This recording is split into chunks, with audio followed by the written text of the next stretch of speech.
Saudara, mari kita lanjutkan membahas Tai Chi di dalam buku Bhinneka Tunggal Ika untuk Dunia, gitu. Nah, buku Tai Chi ini sudah saya buat pada tahun 1986, ya, kira-kira 86, 39 tahun lalu, ya.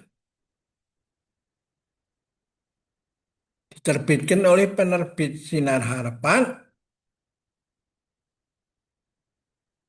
tahun 86, ya. Judulnya Tai Chi Chuan, Irama Kehidupan, 88 Jurus Menaklukkan Naga. Ya toh, judulnya aja sudah inspiratif. Ya toh. Tai Chi itu mengikuti irama kehidupan. Irama kehidupan ya musim semi, ya, tumbuh di musim matang, di musim panas, gitu. Lalu lapuk di musim gugur, seolah-olah dalam peruntuh di musim dingin dan seolah-olah berhenti, lalu tiba-tiba muncul lagi musim semi dan seterusnya. Tapi musim semi tahun ini beda dengan tahun lalu dan tahun depan, ya. Nah, itulah irama kehidupan. Dan 88 jurus itu seperti kita sudah ceritakan di waktu lalu, 8 itu satu angka yang sambung menyambung seperti musim itu tanpa putus, ya. Ya, abadi. Nah itu udah lalu ditambah 8-nya 2 kali lagi. Jadi mau menekankan bahwa Tai Chi ini satu gerakan yang abadi sesuai dengan irama alam, ya. 18, 88 jurus menaklukkan naga. Naga ini tidak ada apa hewan satwa yang namanya naga, kan. Itu adalah imajinatif daripada orang Tiongkok. Naga di Tiongkok itu tuh. Jadi itu adalah sebenarnya ego yang ngobrol-ngobrol yang tidak terkendali, tidak bisa mengendalikan dirinya, lalu bisa berakibat menjadi seperti naga. Tapi kalau dia bisa mengatur dirinya, mengendalikan diri, dia bisa menjadi energi yang membangun dunia. Jadi ada sisi yin, ada sisi yang itu, ya.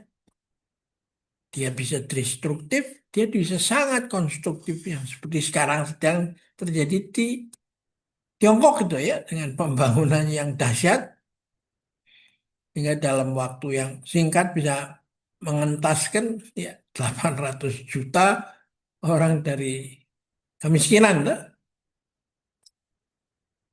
Nah, karena itu Tai Chi ini adalah satu ilmu yang membangun kesehatan, ya. Karena orang sehat kalau nggak sehat ya bagaimana dia bisa membangun, kan? Gitu. Tapi kesehatan juga bisa dipakai orang yang sehat kan bisa jadi penjahat, kan? Baik gitu. Dan juga yang pintar itu kan bisa jadi penjahat kerah putih, ya. Jadi bisa menjadi penjahat kelas kelas blue collar, kelas kerah biru, tapi juga bisa menjadi penjahat untuk kerah putih, ya. Nah, dalam buku itu saya mendapat sambutan dari M.A.W. Brower yang pada masa itu sangat boleh dibilang muncul hampir setiap minggu di orang harian Kompas, ya toh. Orang psikolog dan dosen di Universitas Pajajaran. Ya. Dia memberi sambutan begini, lain dari ilmu jiwa kuno yang melihat manusia sebagai suatu gabungan dari daging, badan, dan roh, ilmu jiwa modern melihat manusia sebagai badan rohani, yaitu roh jasmania. Konsekuensi untuk psikoterapi memang penting sekali. Manusia yang neurosis atau psikosis memakai sejumlah aksioma yang tidak cocok dengan realitas.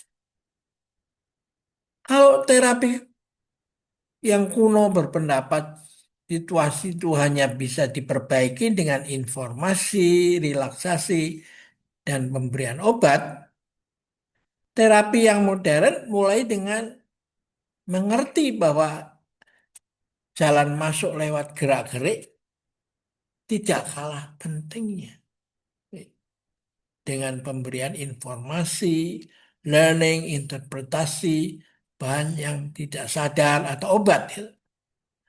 Banyak gangguan di bidang mental atau emosional berdasar kenyataan manusia modern yang memakai badannya dengan tidak baik, telinga dibanjiri desing lalu lintas, memakai mobil kurang bergerak, makan tidak teratur, ya, dan terlalu cepat, pemakaian alkohol, nikotin, atau drugs meracunin badan. Terutama cara hidup yang tidak sehat, dengan jiwa tidak rileks, cara kerja yang tergesa-gesa menimbulkan banyak kesulitan. Pergaulan di bidang bisnis, kantor, pendidikan, atau tempat hiburan lebih merupakan menyerupai war of attraction itu daripada pergaulan. Juga relasi marital dan pergaulan keluarga sering menimbulkan cukup banyak ketegangan.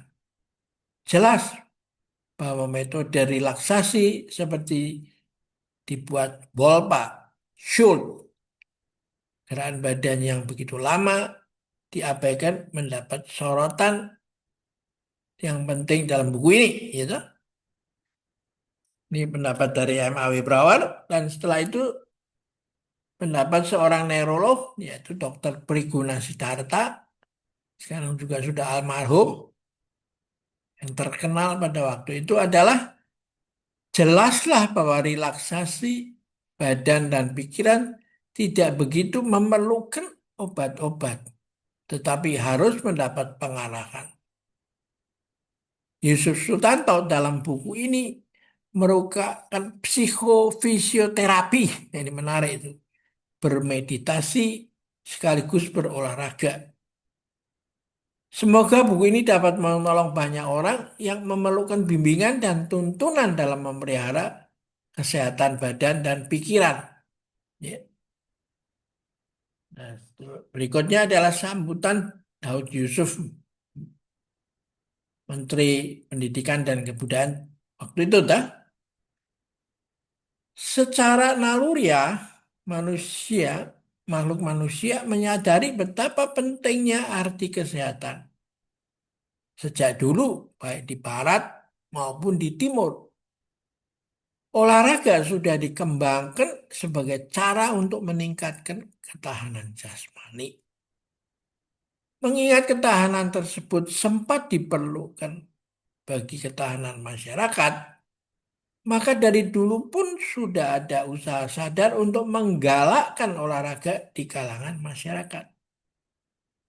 Di zaman Yunani Purba, misalnya, secara teratur telah dipertandingkan kemampuan warganya di bidang olahraga.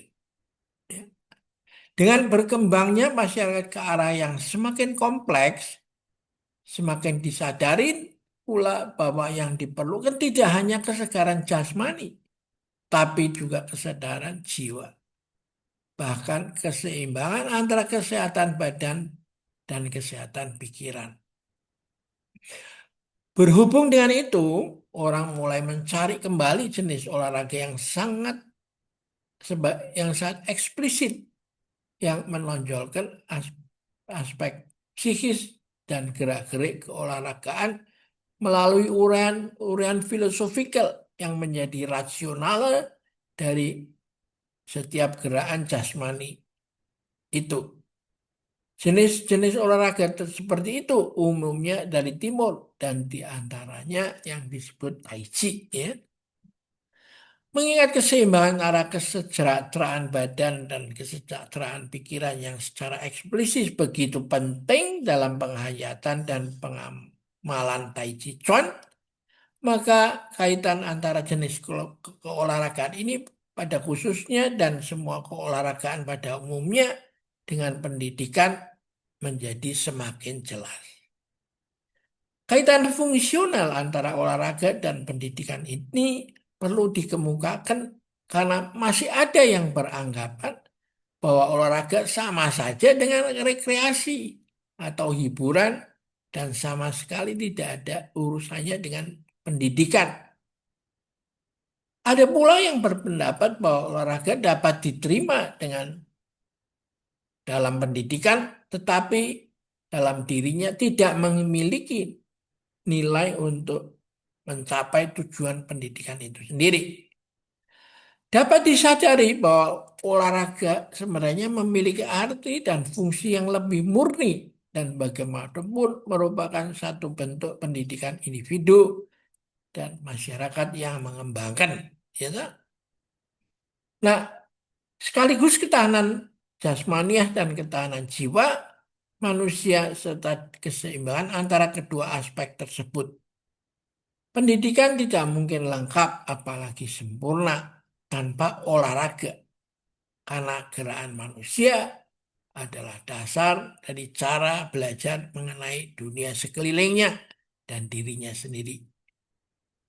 Dalam menyiapkan diri untuk tinggal landas, Indonesia pasti memerlukan warga negara tangguh pikiran dan yang memungkin pikiran dan yang memungkinkan setiap saat menguasai segala jenis pengetahuan dan keterampilan teknis yang diperlukan bagi pembangunan negara bangsa serta berjuang mencari dan menemukan peningkatan dan kemajuan.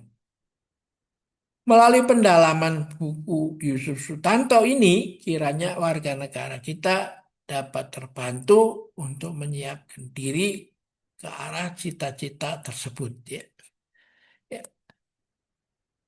Ini menarik sambutan daripada tiga tokoh apa pemikir waktu itu dah tahun 86 ini ya, yaitu M.A.W. Brower, Briguna Siddharta, dan Daud Yusuf. Ya. Semoga bisa dengan dibacakan ini maka bisa didengar sambil tiduran dalam waktu yang nggak lebih dari 10 menit sekitar itu. Jadi seperti obat tetes itu, pendidikan yang begitu berbobot itu disampaikan dengan cara diteteskan setiap malam sebelum tidur 10 menit supaya bisa diresapkan. Ya. Sampai ketemu dalam kesempatan berikut menguraikan isi buku ini ya. Sampai jumpa.